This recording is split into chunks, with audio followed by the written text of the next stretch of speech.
Usa sa gipangandoy ni Banyadero Barangay Kapitan Roland Liantos nga makaangkon og garbage truck ang Barangay Banyadero. Mausab kini ang iyang gisaad sa katawhan sa barangay nga adunay kaugalingon nga garbage truck aron dili na mapurisyo ang katawhan paghatod sa ilang mga basura sa collection station. Sa pagkakaroon nagpaabot na lang si Kapitan nga matapos ang financial statement ug makita kung asa makuha ang budget para sa maong garbage truck. Kung galing ang barangay makapalit og garbage truck, ang katawhan igo na lang magpaabot sa bagting timailhan nga ana-ana ang garbage collector ug usab madisiplina ang katawhan sa pag-segregate sa ilang mga basura. Labi na ang kana to ang akong gipangandoy nga garbage truck. Kana siya.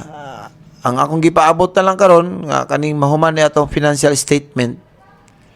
Basin may advice dito sa kuwa sa atuang accounting office nga mahuman na ni financial statement atong makita og asa pwedeng makuha ang budget para sa garbage truck.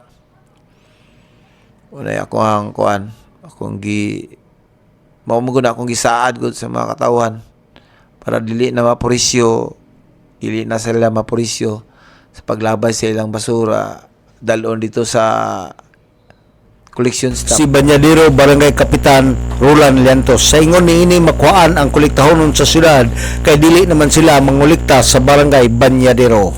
Alang sa DXDD Radio Campana, ang radyo sa simbahan, WD45 Dudong Bargaminto, muduyog sa ika-75 nga jubileo sa simbahan sa Archdiocese sa Osamis Danag sa Dakbayan.